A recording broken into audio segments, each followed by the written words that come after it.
This is Zhen Huang from DePaul University. Today I'll present the work with my student Xiaowei Yu on integer overflow detection with delayed runtime test. I'll first present some background information on integer overflow vulnerabilities and the approach to detect integer overflows. Then I will discuss a main issue that causes false positives in the detection of integer overflows in the presence of sanitization code. After that, I'll present our work on delaying the runtime test to address the issue with sanitization code. Following that, I will present our evaluation results and finally conclude. Integer overflow is a severe software weakness that can lead to vulnerabilities that can be exploited by attackers to compromise computer systems. It is ranked as the 11th most dangerous software weakness. The figures in the middle demonstrate one example of integer overflow vulnerabilities. As we can see, the code on the left calculates the memory allocation size using a multiplication. And when the multiplication causes an integer overflow, when the result of the multiplication cannot be represented in the 32 bits, the overflowed value will be used as the memory allocation size, and that can easily cause other software faults later on. For example, when the program tries to use this memory region that is allocated with less than expected memory size. Many tools detect integer overflows by instrumenting runtime tests into target programs to check for integer overflows. These runtime tests are usually instrumented at arithmetic operations that can cause integer overflows. As shown in the figure at the bottom, we can see this runtime test, the call to function test overflow, is instrumented right after the multiplication that can result in integer overflows.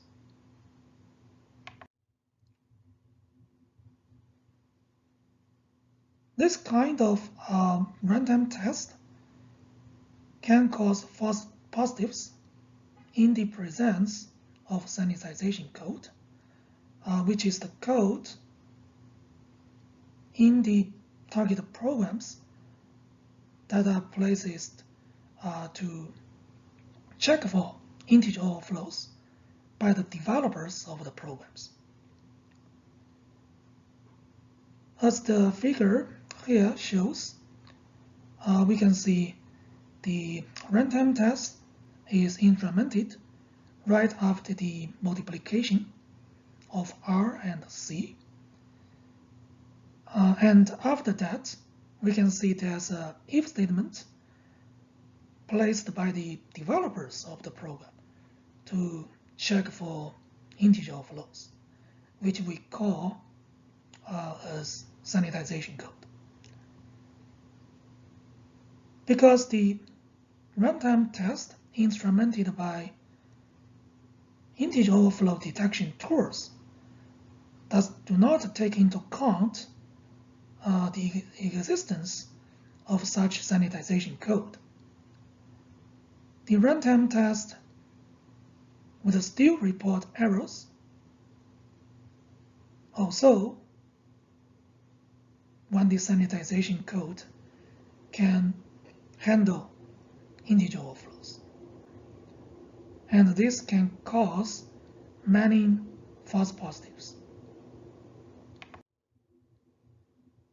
To address this issue, prior solution tracks the integer overflow from the arithmetic operations until sensitive operations.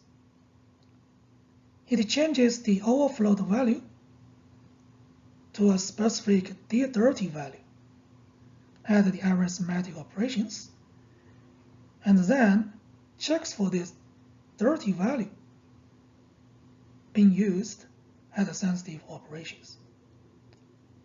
By doing so, it can bypass certain sanitization code, so it will not report errors when such sanitization code is present in the target program. Unfortunately, the solution is intrusive, so it does not work well with certain sanitization code because it changes the value used by the program at runtime without cooperation with the program's code.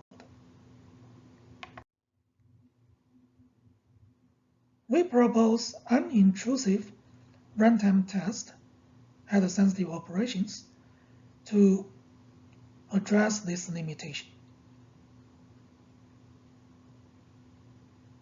The figure at the bottom shows that the runtime test for integer overflows is instrumented at the sensitive operations instead of the arithmetic operations, so that the runtime test will no longer report the error if the sanitization code has already handled it.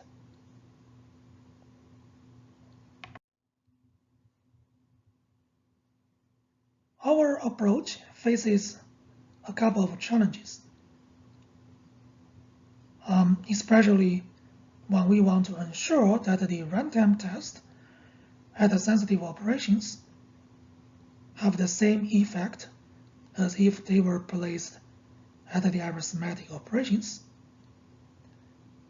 without interfering with the program's code. First, the values involved in arithmetic operations may be changed or become unavailable before sensitive operations. Second, arithmetic operations and sensitive operations can exist in two different functions and make it more difficult to perform this kind of delayed runtime test. We use three different techniques to address the challenges. First, our approach performs static interprocedural analysis to identify the connection from arithmetic operations and the sensitive operations such as memory allocations that use the result of these arithmetic operations across the boundary of functions.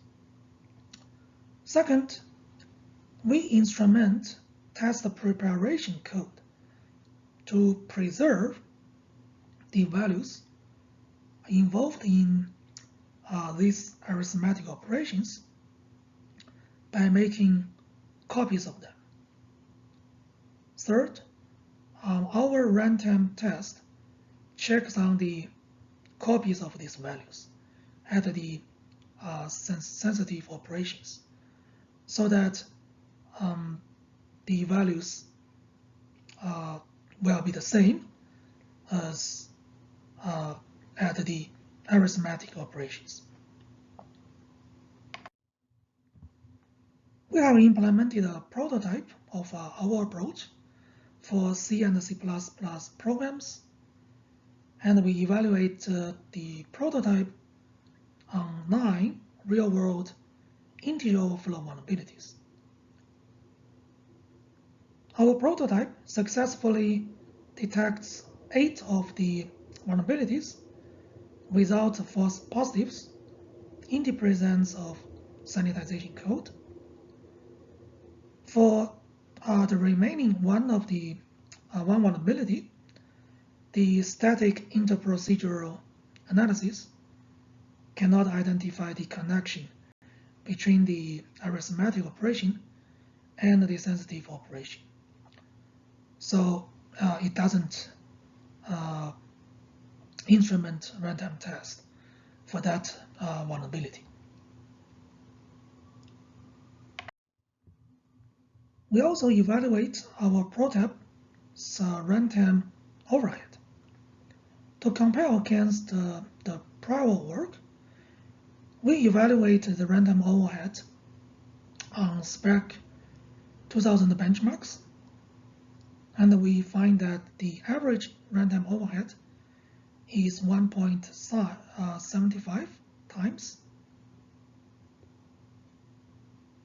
We see that this overhead is higher than the prior work, and we believe that the high overhead is caused by the function calls invoked by the runtime test instrumented by our prototype. And we think that we can reduce that overhead by inline the runtime test. So we don't make any function calls in the instrumented runtime test. To conclude, our delayed runtime test can eliminate false positives in detecting integer overflows caused by the presence of sanitization code in target programs. By evaluating on real-world vulnerabilities, we demonstrate the effectiveness of our approach. Thank you, and I'm happy to take questions.